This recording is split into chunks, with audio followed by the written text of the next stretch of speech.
তোমরা তোমাদের স্ত্রীদের সাথে উত্তমভাবে বসবাস করো, অর্থাৎ সে তোমারে কষ্ট দিবেই। মহিলাদের সব আচরণের মধ্যে অসহ্য অসহনীয় কিছু আচরণ আছে, তার মেজাজের মধ্যেই কিছুটা থাকবে, হে বুঝতে চাইবে না অনেক কিছু। এইটা মাথায় রেখেই আল্লাহ নবী সাল্লাল্লাহু আলাইহি সাল্লাম বলছেন, বাঁকা রেখেই তোমাকে চালাই নিতে হবে। আল মারআতু কাদ-দালাই, দালউন, বাঁকা হাড়ের মতো, পাঁজরের বাঁকা হাড়ের মতো। ইন আকামতাহা কাসারতাহা, সোজা করতে গেলে ভাঙ্গা ফেলবা। আজকে তুই বেডিরে সোজা করে এলাম তারের মতো, না, তার বাঁকা হয়ে যাবে, তার সোজা হইতো না। বুঝছেন না? নবীজি সাল্লাল্লাহু আলাইহি সাল্লাম বলছে সোজা করতে গেলে পুরা ভাঙ্গা ফেলতে হবে।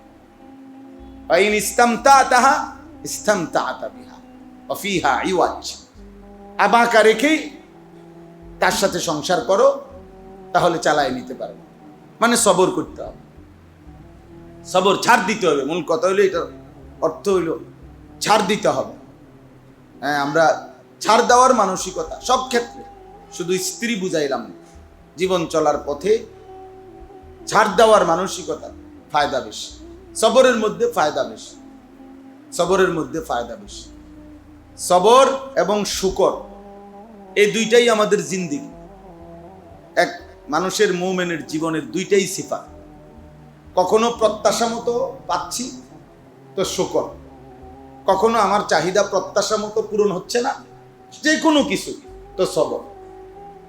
এই দুইটাই আমাদের জীবন।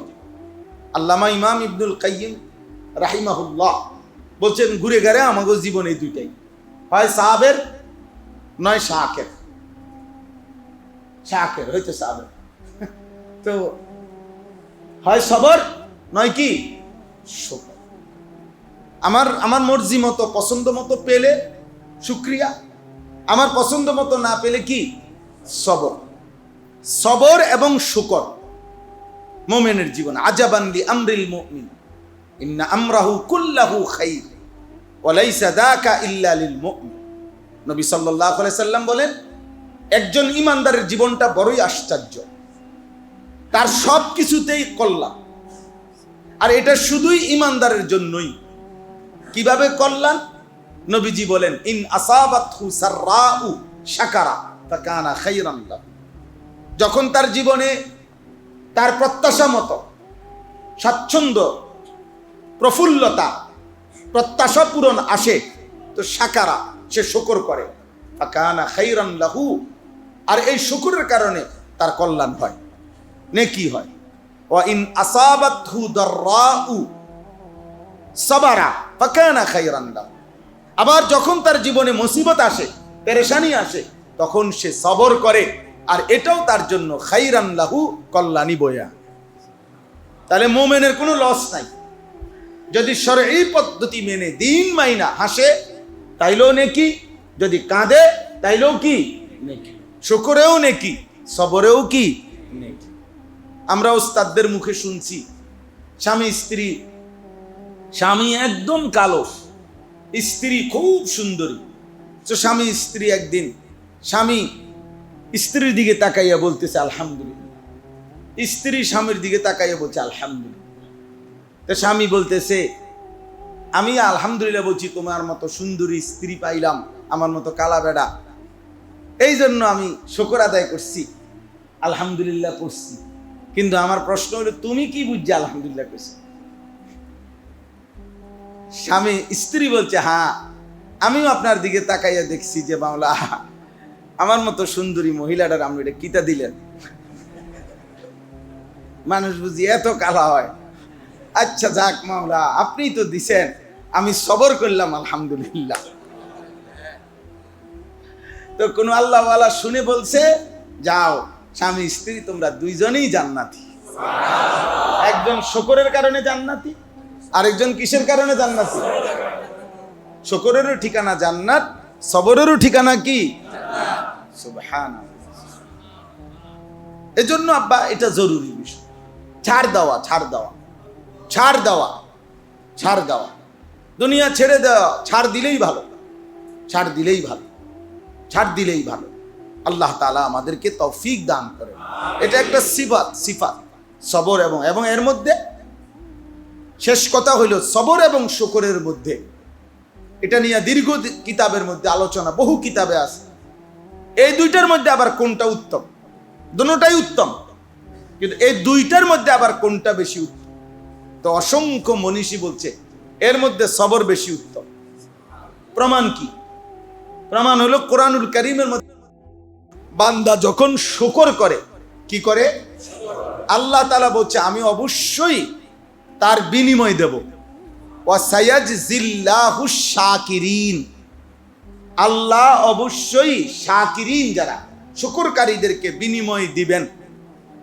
ওয়াসানাজিজ শাকিরিন, এটাও কোরআনের আয়াত।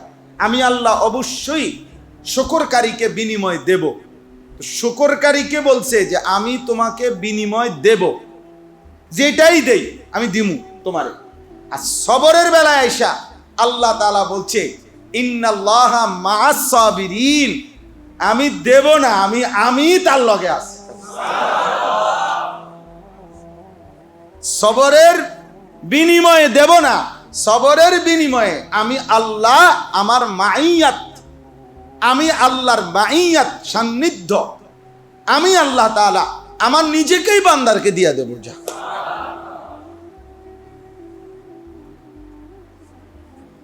অতএব সবরের বদলা বেশি, শুকরের চাইতে কিসের বদলা বেশি? সবরের বদলা বেশি, সবরের বদলা বেশি। এজন্য সবর লাভই লাভ, লাভই লাভ। আল্লাহ তাআলা আমাকেই তৌফিক দান করে। সূরা হুদ, এই সূরাটির নাম 25 জন। তন্মধ্যে কোরআনুল কারীমের মধ্যে আল্লাহ তাআলা আমাদের নবী সাল্লাল্লাহু আলাইহি ওয়াসাল্লামের পূর্বে যে সমস্ত নবীদের নাম, ঘটনা, ওনাদের দাওয়াত এবং ওনাদের কওমের হালাত বিস্তারিত উল্লেখ করছেন। তন্মধ্যে কোরআনুল কারীমে আল্লাহ তাআলা কয়েকজন নবীর ঘটনা একাধিকবার, বারংবার আল্লাহ তাআলা উল্লেখ করছেন। এর মধ্যে সবচেয়ে বেশি ভয়ানকভাবে 5 জন নবীর ঘটনা, ওনাদের জাতির ঘটনা, ওনাদের কওমের ঘটনা আল্লাহ তাআলা কোরআনে উল্লেখ করছেন। যেই 5 জন নবীর পুরা কওমের একেবারে সামান্য কয়েকজন ইমানদার ব্যতীত বাকি পুরা কওম আল্লাহ তাআলা নাফরমানির কারণে, পাপের কারণে, সীমা লঙ্ঘনের কারণে, অপরাধের মাত্রা সীমা ছাড়িয়ে যাওয়ার কারণে আল্লাহ তাআলা একেবারে পুরা কওম, পুরা জাতি, পুরা সম্প্রদায় একদম ধ্বংস করে দিয়েছে। একেবারে কোলের বাচ্চা, ফেডের বাচ্চা, বুড়া মিয়া, জোয়ান মিয়া, শিশু, জওয়ান, সবাইকে এমন ভয়ানক আযাব দিছেন যে আযাবের সাথে সাথে পুরা জাতি শেষ, পুরা কওম শেষ করে দিছেন আল্লাহ তাআলা। এরকম জাতি 5 জন নবীর সাথে সম্পৃক্ত। 1 নম্বর হলো হযরত নূহ আলাইহিস সালাম, 2 নম্বর হলো হযরত হুদ আলাইহিস সালাম, যার জাতির নাম ছিল কওমে আদ, ওনার কওমের নাম। 3 নম্বর হলো সালেহ আলাইহিস সালাম, যার কওমের নাম হলো কওমে সামুদ, সামুদ জাতি। 4 নম্বর হলো লূত আলাইহিস সালাম, লূত নবী, কওমে লূত। 5 নম্বর হলো শুআইব আলাইহিস সালাম, কওমে শুআইব। এ কয়জন হলো? 5 জন। এছাড়াও অন্যান্য নবীদের সম্প্রদায়ের উপরে কম বেশি আযাবের কথা আছে, কোরআনে বর্ণনা আছে। কিন্তু চূড়ান্তভাবে একটা জাতিকে, একটি কওমকে পুরা শেষ করে দিছে আল্লাহর নাফরমানির কারণে, পাপের কারণে, গুনার কারণে। এরকম জাতি এই 5টা, এই 5টা নূহ আলাইহিস সালামের জাতি, হুদ আলাইহিস সালামের জাতি, সালেহ আলাইহিস সালামের জাতি, লূত আলাইহিস সালামের জাতি, শুআইব আলাইহিস সালামের জাতি। আর এছাড়াও বিভিন্ন ব্যক্তিদের আযাবের ঘটনা আল্লাহ তাআলা কোরআনে উল্লেখ করছেন। ব্যক্তি যেমন কারুন, যেমন ফেরাউন, যেমন নমরুদ, এরকম ব্যক্তিদের ঘটনা বলিও কোরআনুল কারীমের মধ্যে আছে। তো কোরআনুল কারীমের বিভিন্ন সূরার মধ্যে এই বিভিন্ন অবাধ্য জাতি, বিভিন্ন নবীর আমলে যাদেরকে আল্লাহ তাআলা আযাব দিয়ে ধ্বংস করেছেন, তাদের প্রত্যেকের আযাবের কাহিনীটা, প্রেক্ষাপটটা ছিল একটাই, আল্লাহর নাফরমানি। কারণ কি? একটাই, আল্লাহ তাআলার আদেশের লঙ্ঘন, আল্লাহ তাআলার হুকুমের বিরুদ্ধাচরণ, নাফরমানি, পাপ, গুনাহ, অবাধ্যতা। এটাই ছিল কারণ। সব সময় একই কারণ। যত ব্যক্তি ধ্বংসপ্রাপ্ত হয়েছে, যত জাতি গোষ্ঠী ধ্বংসপ্রাপ্ত হয়েছে, কারণ একটাই, আল্লাহর নাফরমানি, আল্লাহ তাআলার অবাধ্যচরণ। তো আল্লাহ তাআলা এই কোরআনে এই ঘটনাগুলো বিভিন্ন সূরার মধ্যে কখনো 2 আয়াত, কখনো 20 আয়াত, কখনো 5 আয়াত, কখনো 15 আয়াত, এরকম বিস্তারিত উল্লেখ করছেন।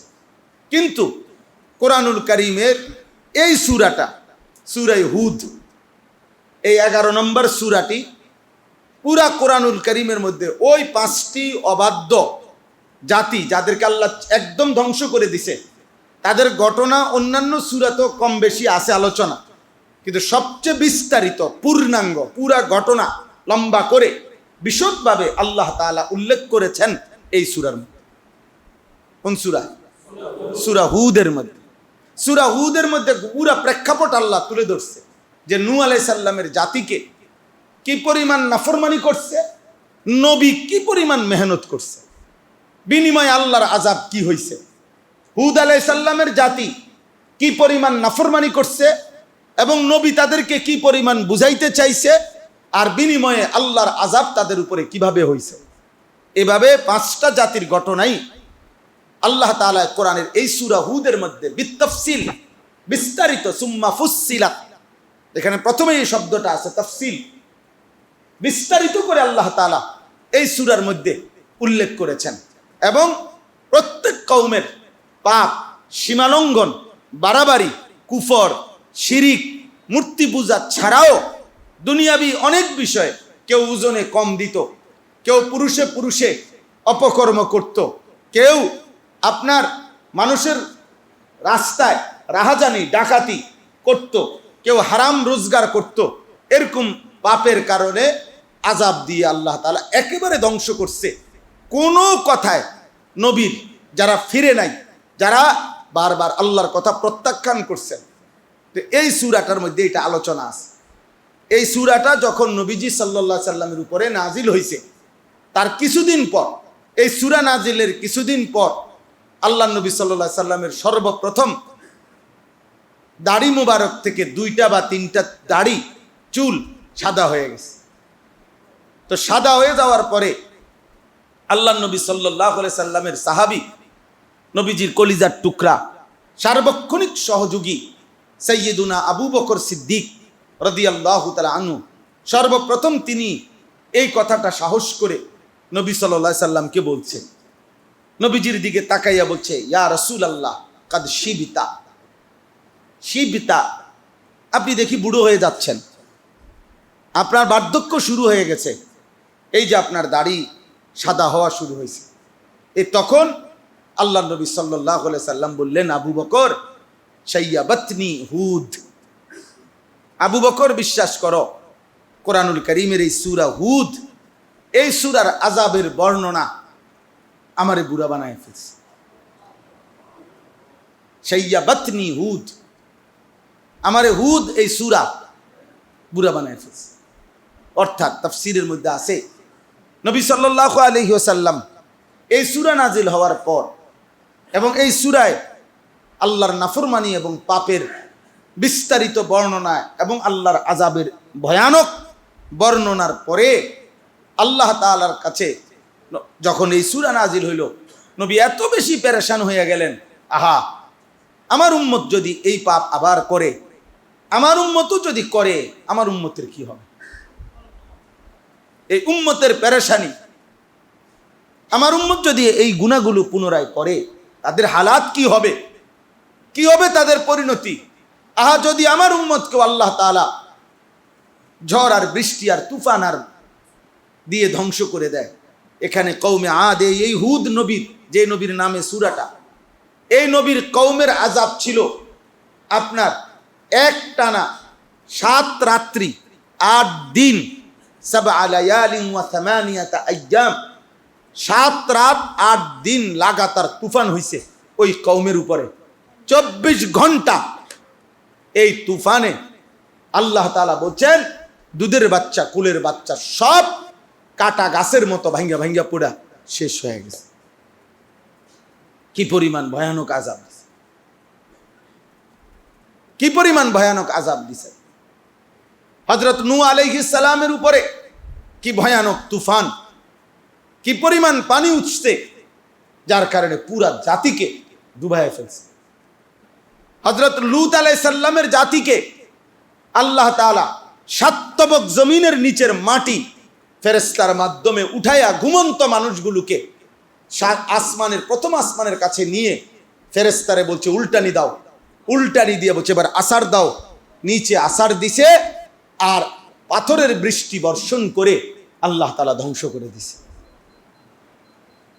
আযাবও তো কোনো ছোটখাটো আযাব না, ছোটখাটো আযাব। কওমে শুআইব এবং কওমে সালেহ এই 2 নবীর জাতি নাফরমান, ঠিক ফজরের ওয়াক্তে ভোরবেলা আল্লাহর ফেরেশতা আসছে, আয়েশা একটা চিৎকার দিছে, এক চিৎকারে ফেরেশতার বিকট চিৎকারে আওয়াজে পুরা জাতি ঘুমন্ত উপুর হইয়া পড়ে ওইখানেই মারা গেছে। কান ফাইটা চিৎকারে আওয়াজে কান ফাইটা সব মরে গেছে। তো আমার বাপ, আমার প্রথম কথা বলা উদ্দেশ্য এটা যে এই সূরা পড়া শুরুতে বলে নিলাম যে আল্লাহ তাআলা একবার না, 2 বার না, এই পৃথিবীতে শত শতবার আল্লাহ তাআলা আযাব দিয়েছেন ব্যক্তিকেও, গোষ্ঠীকেও, সম্প্রদায়কেও। আর প্রত্যেক আযাবের কারণ একটাই, গুনাহ, নাফরমানি, গুনাহ এবং নাফরমানি। এজন্য আমাদের এই যে যত ইসলাহি বয়ান, সংশোধনের চেষ্টা, সমস্ত সংশোধনের চেষ্টা এর একটা বড় চেষ্টা এটাই যে আমাদের গুনাহওয়ালা জিন্দেগি সংশোধনের চেষ্টা, আমাদের নাফরমানি জিন্দেগি সংশোধনের চেষ্টা, এটাই একটা বড় মাকসাদ, এটাই বড় মাকসাদ। কোরবানি পরবর্তী এই মাহফিল মনে করেন আল্লাহ তাআলা কোরবানি বলেন প্রতিবার প্রত্যেকটা ইবাদতকে সামনে রেখে আল্লাহ তাআলার মূল টার্গেট আমার জীবনে যেন তাকওয়া আসে। নামাজের মূল টার্গেট আমি যেন মুত্তাকি হই, রোজার মূল টার্গেট আমি যেন মুত্তাকি হই, কোরবানির মূল টার্গেট আমি যেন মুত্তাকি হই, হজ্জের মূল টার্গেট আমি যেন মুত্তাকি হই, জিকিরের মূল টার্গেট আমি যেন মুত্তাকি হই, তেলাওয়াতের মূল টার্গেট আমি যেন মুত্তাকি হই, দান সাদাকার মূল টার্গেট আমি যেন মুত্তাকি হই। এজন্য সমস্ত ইবাদতের মধ্যে একটা মৌলিকত্ব যে তাকওয়া অর্জন, তাকওয়া অর্জন, তাকওয়া অর্জন। এ তাকওয়া মানে কি? গুনাহমুক্ত জিন্দেগি। তাকওয়া মানে কি বলেন না? গুনাহমুক্ত জিন্দেগি। যেদিন প্রথম এই পৃথিবীতে এই জমিনে সর্বপ্রথম কোরবানি হয়েছে 2টা। কয়টা? প্রথম কোরবানির দিনে 2টা কোরবানির থেকে একটা কোরবানি বাদ পড়ছে। হাবিল এবং কাবিলের এক কোরবানি বাদ আর একটা টিকছে। তাহলে প্রথম কোরবানি হয়েছে 2টা, সেখান থেকেই একটা বাদ গেছে। তাহলে কিয়ামত পর্যন্তের জন্য আল্লাহ বুঝাই দিছে যে সর্বযুগে সর্বকালে কোরবানি হবে প্রতি বছর, পশু জবাই হবে, সিদ্ধ হবে, আড্ডিও কোবানো হবে, রুটিও খানা হবে, গোশত খানা হবে, কিন্তু আসমানে সব পৌঁছবে না। সব কি পৌঁছবে না? আসমানে পৌঁছবে। আরশের মালিকের কাছে সব যাবে না। তাহলে কিসের ভিত্তিতে যাবে, কবুল হবে? কিসের ভিত্তিতে বাদ পড়বে? তো সেই প্রথম দিন এটা বলে দিছে, ইন্নামা ইয়াতাকাব্বালুল্লাহু মিনাল মুত্তাকিন। প্রথম দিনে এটা বলা হয়েছে যে নিশ্চয়ই কোরবানি কবুল হবে তার তাকওয়া থাকবে যার। কি থাকবে যার? বলেন। তাকওয়া থাকবে যার।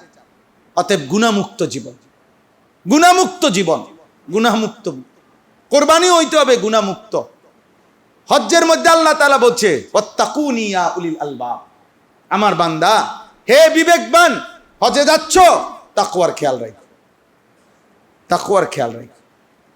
রমজান মাস আসছে, আল্লাহ তাআলা বলছে বান্দা রমজান আসছে, রোজা রাখতেছো, খেয়াল রেখো লাআল্লাকুম তাত্তাকুন, তাকওয়ার খেয়াল রাখো, তাকওয়ার খেয়াল রাখো, তাকওয়ার খেয়াল।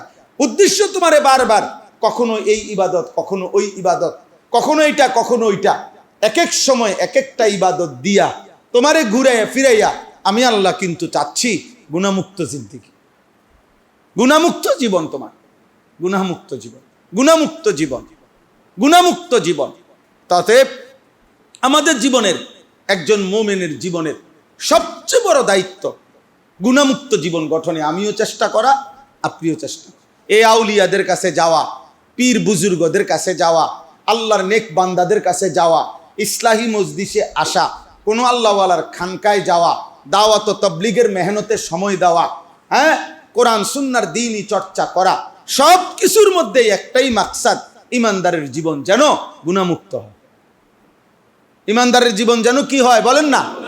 গুনাহমুক্ত হয়, গুনাহমুক্ত হয়, গুনাহমুক্ত হয়, গুনাহমুক্ত হয়, গুনাহমুক্ত হয়। কোরবানি তো এটাই সবক, অন্য দিনও এটাই সবক, এটাই সবক। ওয়ালা কিঙ্গানা লুহুত তাকওয়া মিনকুম, তাকওয়া পৌঁছবে আল্লাহর কাছে। অতএব শুরুতে এটা এই জন্য বলছি যে আমাদের প্রত্যেকের জীবনে কোরবানির আগে কিংবা পরে, হুজুর কিংবা পাবলিক, মাদ্রাসার তালেবে ইলম কিংবা আমরা যারা সাধারণ জেনারেল ছেলে পেলে, দোস্ত, প্রত্যেকের জীবনে আমি কিংবা আপনি প্রতিনিয়ত মুসলমান হিসাবে যারা আখেরাত দরকার, তার চেষ্টা করতেই হবে আমার জীবন থেকে যেন গুনাহ ছোটে, গুনাহ ছোটে, গুনাহ ছোটে। এটা জরুরি। আমরা এই ব্যাপারটা বুঝতে চাই না। আমাদের সবচেয়ে বড় সমস্যা হলো যে গুনাহ তো আমাদের হবেই, গুনাহ তো আমাদের হচ্ছেই, কিন্তু একটা হলো গুনাহ হওয়া, আরেকটা হলো গুনাহ করা। গুনাহ হওয়া তো স্বাভাবিক, কিন্তু মোমেন ধারাবাহিকভাবে ইচ্ছে করে জেনে বুঝে ঠান্ডা মাথায় স্বাভাবিকভাবে লাগাতার এক নিয়মে এক নিজামে গুনাহ করতে থাকে, এটা কিভাবে সম্ভব? আমি দিবানিশি এই কথাটা বেশি বলি, আমার সব সময় এটা প্রতিদিন বলি, আমি প্রতিদিন আমার এটা সবচেয়ে বেশি, আমার জীবনে সবচেয়ে আশ্চর্য লাগে এটা যে মুসলমানের বাচ্চা 365 দিনে, খোদার এক বছরে একদিনও ফজরের নামাজ একদিনও পড়ে না। এই জানোয়ার মানুষ হিসেবে বাস করে কেমন? এটা কিভাবে সম্ভব? এই হাইওয়ান, এই মানুষরূপী পশু, এই জানোয়ারের কলিজায় এমনি আল্লাহ ভুলাই দিল কে? এমন মালিক কেমনে ভুলিয়া গেল কেমনে? আরে কয় কি বেটা, 365 দিনের এক বছরে একদিনও নামাজ পড়তে না, একদিনও ফজরের নামাজ পড়তে না তুমি? 30 বছর বুঝি তুমি প্রত্যেক দিন নিয়ম মতো সুদ খাইবা, এটা বুঝি কথা হইল? একজন মুসলমান বুঝি ধারাবাহিক বিড়ি খায়, একজন মুসলমান বুঝি নিয়মিত প্রতিদিন টেলিভিশনে নাচ গান নর্তকী দেখে, একজন মুসলমান বুঝি একেবারে সারা বছর প্রত্যেক দিন বেচা কিনার মধ্যে ওজনে বুঝি কম দেয়। এটা কোন ধরনের কথা? এটা কি শুধু গুনাহ করছে না গাদ্দারি করছে? এ তো গাদ্দার, এ তো গাদ্দার, এ তো সীমালঙ্ঘনকারী বিয়াদব, এ তো তাজাবুজ করছে, সীমা অতিক্রম করছে। তো আল্লাহ তাআলা তো এই আয়াতগুলোতে দেখাইছে প্রত্যেক যুগে বান্দা গুনাহ যখন সীমা অতিক্রম করে ফেলে, তো আমি আল্লাহ তাআলা তো আযাব দিয়ে থাকি, আমি তো আযাব দিয়ে থাকি। বলো, একটা হলো পিছলা খাওয়া, একটা হলো গুনাহ হয়ে যাওয়া। লাউলাম তুজনিবুন, নবী সাল্লাল্লাহু আলাইহি সাল্লাম বলছে, যদি তোমাদের গুনাহই না হতো, লা যাহাবাল্লাহু বিকুম, আল্লাহ তোমরা সরাই দিতেন। ওয়ালা জাআ বিকাউমিন, নতুন জাতি নিয়ে আসতেন, ইউযনিবুন, যাদের গুনাহ হবে, ফায়াস্তাগফিরুন আল্লাহ, সাথে সাথে আল্লাহর কাছে মাফ চাইবে, ফায়াগফিরুল্লাহু লাহুম, আর আল্লাহ তাদেরকে মাফ করে দিবে। তাহলে পিছলা খাবে, আবার ঘুরে দাঁড়াবে, আবার নতুন উদ্যমে চলতে থাকবে, এটা তো স্বাভাবিক, এটা তো ঠিক আছে, এটা তো ঠিক আছে, এটা তো নবীজি বলছেন, এমনটা তো হবেই, এমনটা তো হবেই। কিন্তু লাগাতার ধারাবাহিক ধারাবাহিক মিথ্যুক, ধারাবাহিক সুদখোর, চাকরি করে, এটা এটা হারামের চাকরি, একের জানে, পরিষ্কার বুঝে, এটা সে প্রকাশ্যে জানে এটা সুদের চাকরি, ঘুষের চাকরি, এটা হারাম চাকরি, একে লড়েও না। ওমা, এইটা নিয়ে হাসতেছে, এটা নিয়ে খাইতেছে, এটা নিয়ে জিন্দিগি চলতেছে, এটা যে একটু বিব্রত হবে এই মানসিকতাও না। এটা কি সীমা লঙ্ঘন না? কথা বলেন না?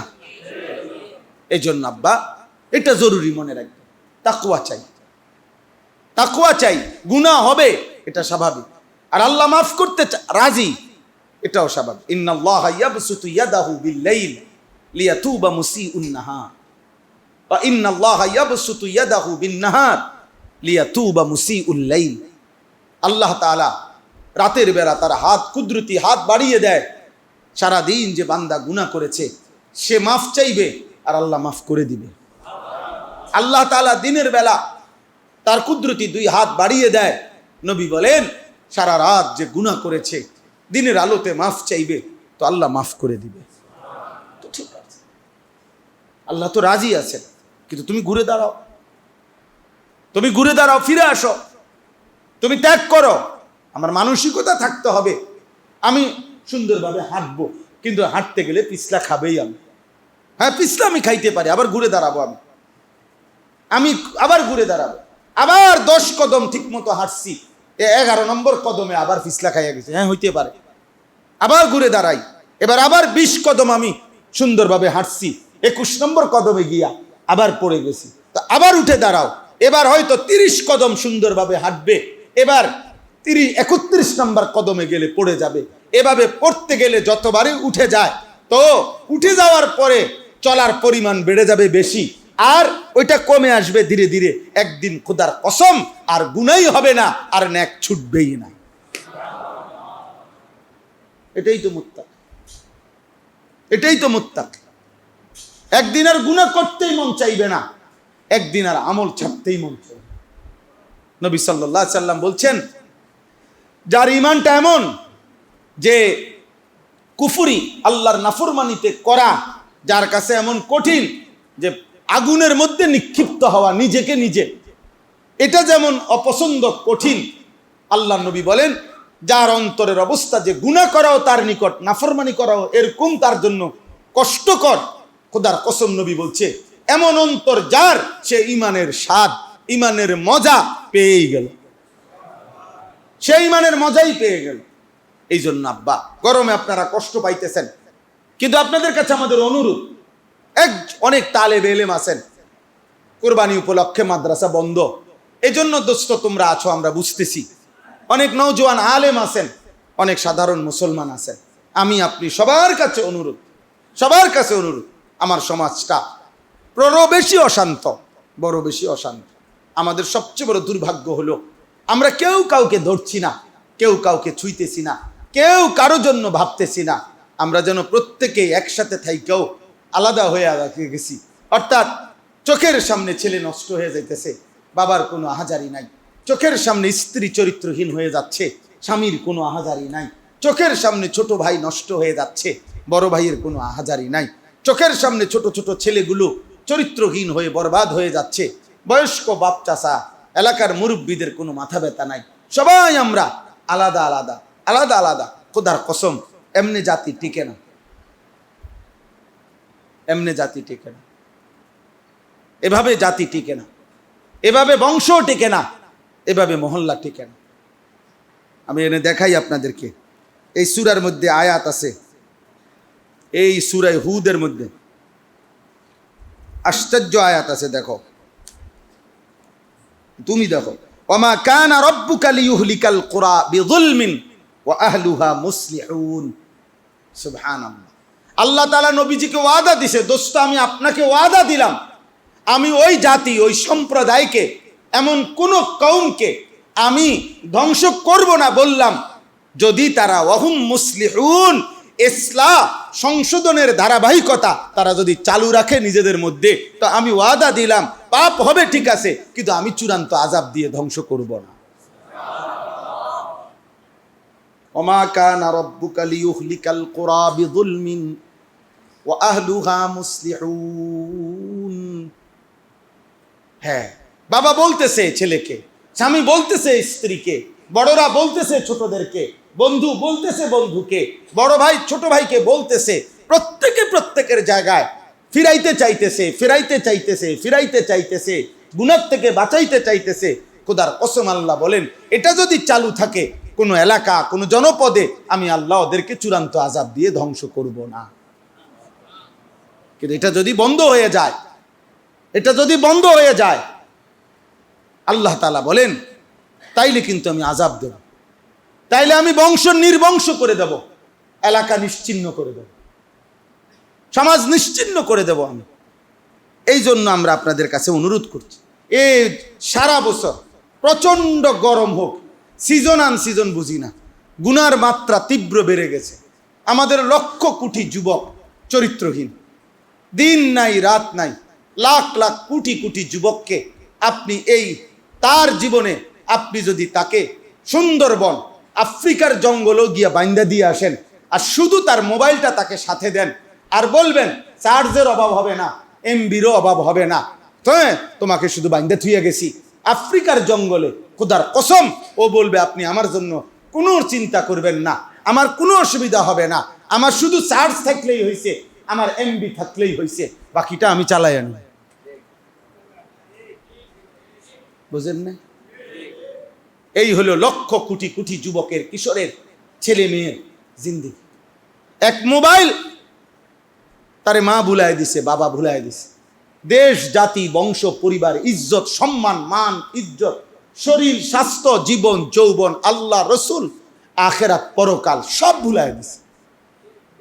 ওর কত হলো আমি আমারে শেষ করে এলাম, আমি নারী দেখতে দেখতে শেষ হয়ে যাব, আমি উলঙ্গ ছবি দেখতে দেখতে শেষ হয়ে যাব, আমি জুয়া খেলতে খেলতে মোবাইলে অনলাইনে শেষ করে এলাম, সব শেষ করে। পৃথিবী বিখ্যাত বুজুর্গ কুতবে আলম আরিফ বিল্লাহ হযরত মাওলানা শাহ হাকিম মোহাম্মদ আখতার রহমতুল্লাহ আলাই, এই আমরা যেই সিলসিলার মুরিদ, আমরা ওই সিলসিলার বুজুর্গ, আমাদের হজরতের বিখ্যাত কিতাব আছে, সারা পৃথিবী পরিচিত কিতাব, রূহ কি বিমারিয়া और उनका इलाज, আত্মার ব্যাধি ও তার প্রতিকার। ওই কিতাবের মধ্যে আছে, যে ব্যক্তি হারাম জায়গায় নিজের লজ্জাস্থান ব্যবহার করে, নিজের হাতে হোক আর যেভাবে হোক, তো ওই ব্যক্তির তার বীর্যপাতের, আমি বুঝার জন্য বলতেছি, হজরতের কিতাবে কথা আছে, ওই ব্যক্তি তার হারাম বীর্যপাতে নিয়ন্ত্রণ থাকে না, নিয়ন্ত্রণ থাকে, কারণ সে তো তখন মাতাল, সে তো তখন কুত্তার মতো, কিন্তু পবিত্র স্ত্রী যার থাকে, তার তো এক্ষেত্রে কি থাকে, ব্যালেন্স থাকে, নিয়ন্ত্রণ থাকে, সে তো জানে আমার স্ত্রী হালাল। কিন্তু চরিত্রহীন লম্পট নারী দেখতে গিয়ে, অশ্লীল ছবি দেখতে গিয়ে, উলঙ্গ দৃশ্য দেখতে গিয়ে নিজের শরীর, নিজের যৌবন, নিজের হাত, নিজের নাপাকি সব এলোমেলো করে ফেলে, তখন আর কোনো নিয়ন্ত্রণ থাকে না, ব্যালেন্স থাকে না, ভারসাম্য থাকে না। ফলে অল্প সময়ের ভিতরে শরীর, স্বাস্থ্য, যৌবন, শারীরিক সক্ষমতা, যৌন সক্ষমতা সবকিছু নষ্ট হয়, দুনিয়াও ফকির, দুনিয়াও বরবাদ, আখেরাতও বরবাদ, আখেরাতও বরবাদ। আপনারা আপনাদের ছেলে মেয়েদেরকে মোবাইল থেকে ফেরান, সর্বোচ্চ চেষ্টা করতে হবে। এরা আমাদের ছেলে, এরা আমাদের সন্তান। লক্ষ লক্ষ কোটি কোটি ছেলে প্রতিদিন, জানেন না, অনলাইনে জুয়া খেলে, মোবাইলে জুয়া খেলে। এখন সিফা সাফাত জুয়া খেলে না, বাঁশমুড়ার তলে, তাল গাছের তলে, বাঁশ ব্রিজের তলে, অহন আর জুয়ারি নেই, জুয়ারি সব মোবাইল। এই বিশ্বকাপ আসতেছে, এই বেঈমানদের এই আয়োজনের মধ্যে কোটি কোটি ডলার, কোটি কোটি টাকা এই জুয়ায় ব্যয় হবে, আপনি খবর নেন। এক এক খেলোয়াড়ের নামে জুয়া চলবে, কোটি কোটি টাকা, কোটি কোটি টাকা, ব্যাপক জুয়ার আসে। এই খেলাকে কেন্দ্র করে যেখানে খেলা হবে, সেখানে পৃথিবীর অসংখ্য নারীকে ব্যবসাবৃত্তির জন্য আলাদাভাবে সুযোগ সুবিধা দিয়ে আনা হবে।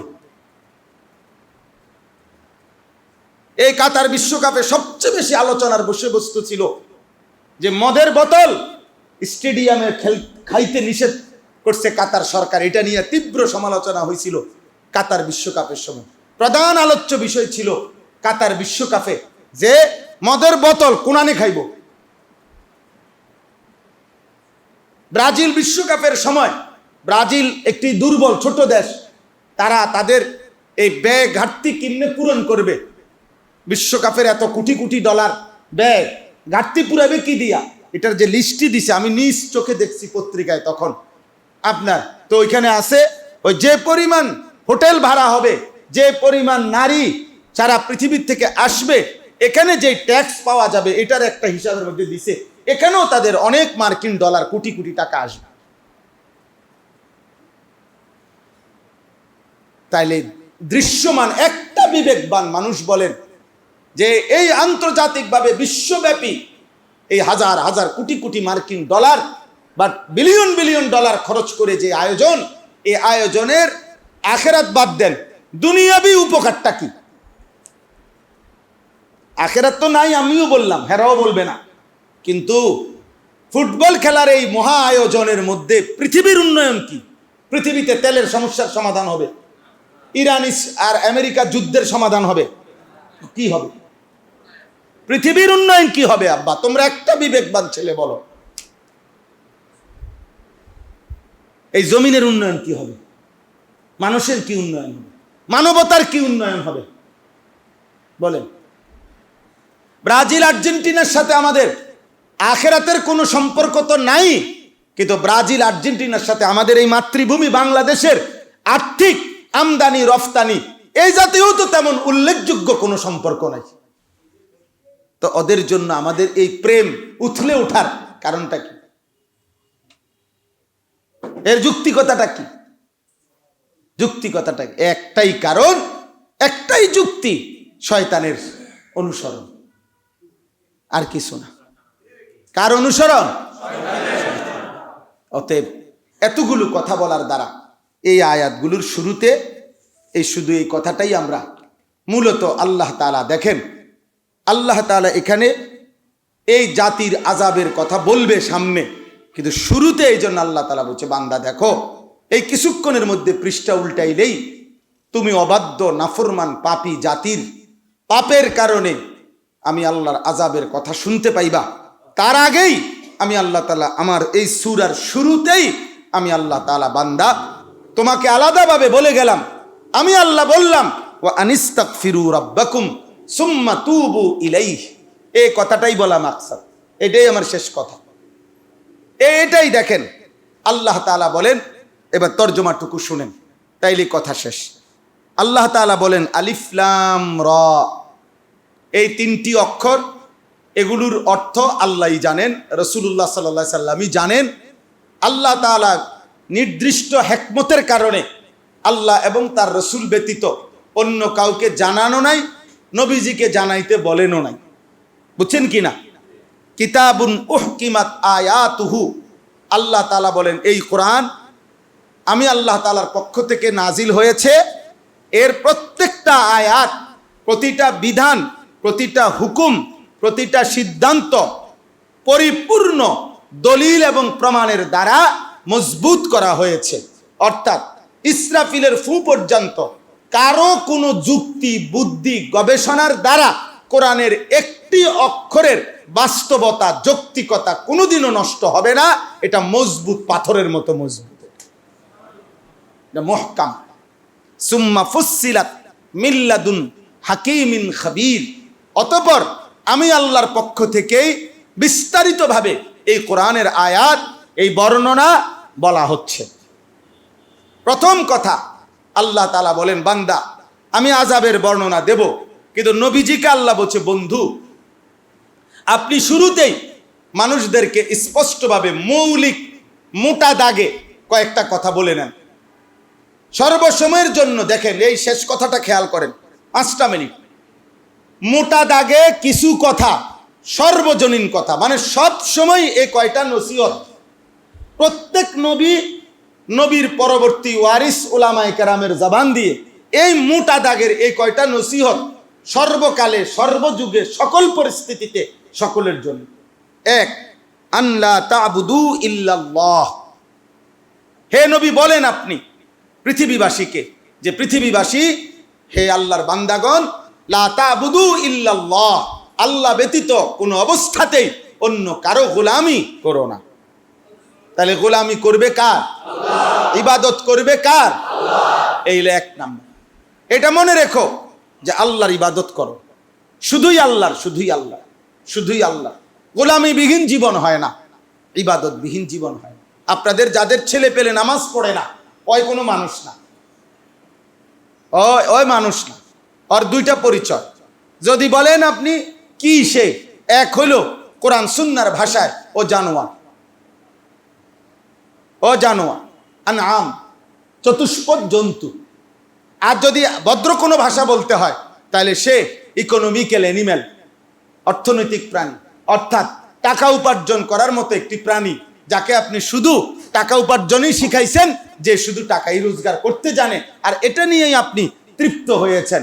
আর এই পৃথিবীর এটা চ্যালেঞ্জিং কথা যে শুধুমাত্র উপার্জন করে ভালোভাবে, টাকা কামায়, মাসে 1 লাখ হোক আর 10 লাখ হোক, এ কারণে সেই সন্তান মানুষ হয়েছে, এটা পৃথিবীর কোনো অভিধান, ডিকশনারি, পৃথিবীর কোনো গবেষণায় কেউ প্রমাণ করতে পারে নাই। শুধু উপার্জন করলে মানুষ হয় না, কথা বোঝেন নাই? চরিত্রহীন, লম্পট, পাপাচারী, চরম দুষ্ট, চরম অসৎ মানুষও উপার্জন করে। ইউরোপের মধ্যে সবচেয়ে বেশি উপার্জন করে যে নারী তার দেহ বিক্রি করে। হ্যাঁ, এটা পত্রিকার রিপোর্ট। যে নারী তার শরীর বিক্রি করে সে সবচেয়ে বেশি রোজগার করে। বুঝেন নাই কথা? অতএব উপার্জন করতে জানছে, এ কারণেই সে মানুষ হয়েছে। না না, মানুষ হয় গোলামি করবে আল্লাহর, মানুষ হয় তার মালিক চিনলে, মানুষ হয় সেজদা দিলে, মানুষ হয় আল্লাহ তাআলার ইবাদত করবে। এজন্যই আল্লাহ বলছেন আমি তো ভিন্ন উদ্দেশ্যে মানুষ বানাই নাই, তাহলে অন্য উদ্দেশ্যে, ইল্লা লিয়াবুদুন, ইবাদত ছাড়া, বন্দেগী ছাড়া ভিন্ন উদ্দেশ্যে সফল হইলে সে মানুষ হিসাবে সফল হয় নাই, প্রাণী হিসাবে সফল হইতে পারে। মানুষের সফলতা ইবাদত, বলেন না কি? মানুষের সফলতা কি? আল্লাহর গোলাম, আল্লাহর গোলাম। অতএব আপনারা আপনাদের সন্তানের ব্যাপারে যত্নবান হবেন। ইন্নানি লাকুম মিনহু নাযীরুম ওয়া বাশীর। আল্লাহ তাআলা বলেন, হে নবী আপনি বলে দেন আমি তোমাদেরকে দিবানিশি, হে আমার উম্মত, আমি তোমাদেরকে জাহান্নামের ভয় দেখাচ্ছি, জান্নাতের উৎসাহ দিচ্ছি। নবীর পরিচয়, নবীর পরে নবীর ওয়ারিস উলামাদের পরিচয় এটা, যে আমরা আপনাদেরকে দুইটা কাজই করি। একটা হলো কখনো জাহান্নামের ভয় দেখাই, কখনো জান্নাতের আশা জাগাই। নাকি বোঝেন না? কখনো তারগীব, কখনো তারহিব, কখনো নাদির, কখনো বাশীর, কখনো জাহান্নামের ভয় দেখাই, কখনো কিসের সুসংবাদ শুনাই? জান্নাতের সুসংবাদ। এবার আল্লাহ তাআলা বলেন, এই শেষ আয়াত, দরজাগুলো খুলে দেন। এই দেখেন, এই আয়াতটা দেখেন, আল্লাহ তাআলা বলেন ওয়া আনিস্তাগফিরু রাব্বাকুম সুম্মা তুবু ইলাইহি।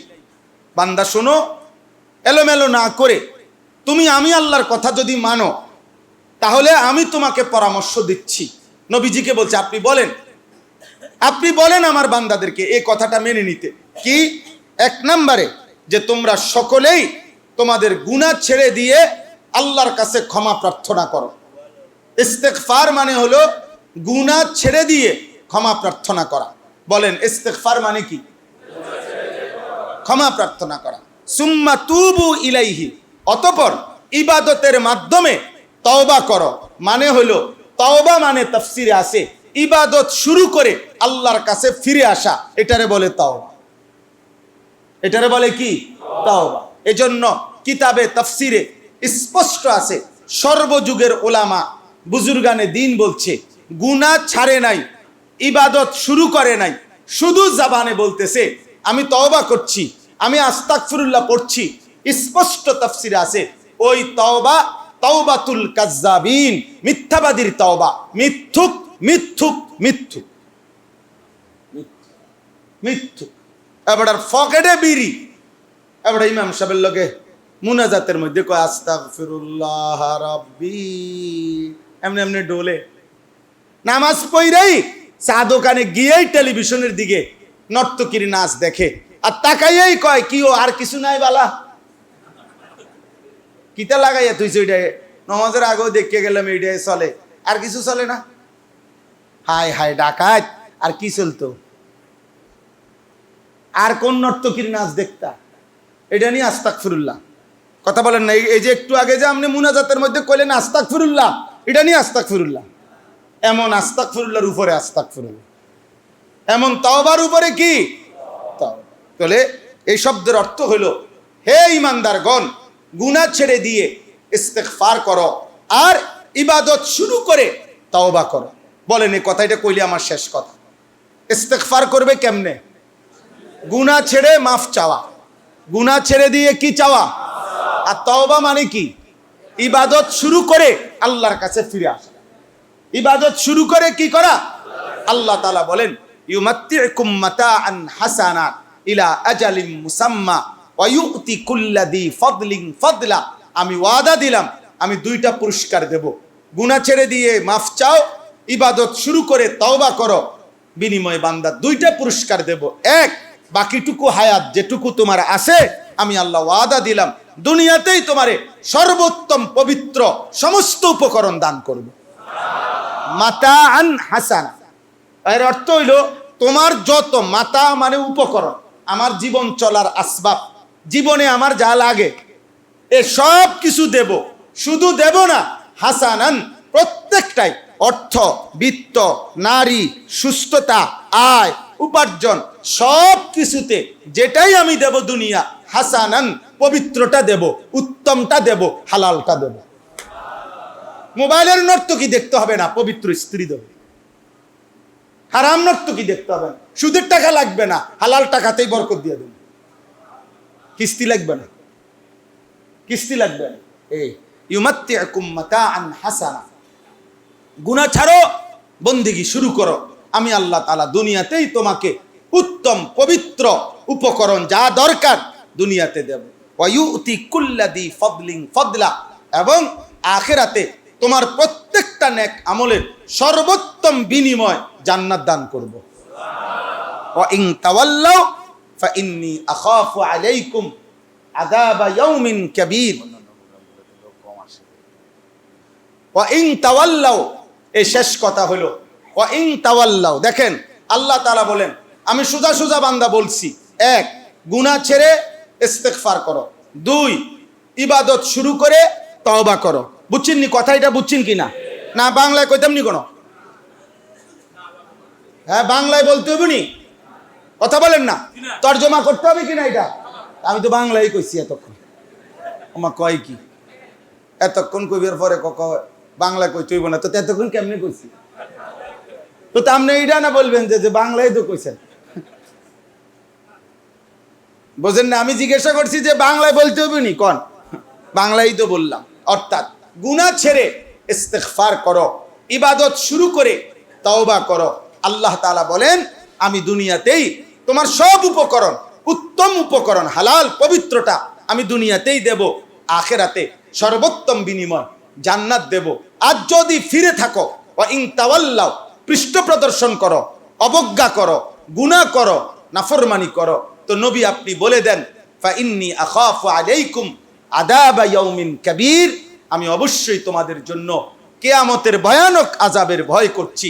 হে আল্লাহর বান্দারা, জাহান্নামের আগুন বড় কঠিন হবে, কবরের আগুন বড় কঠিন হবে, আখিরাত বড় কঠিন হবে। আল্লাহ আমাকেও মাফ করে দেন, আল্লাহ আপনাদেরকেও মাফ করে দেন।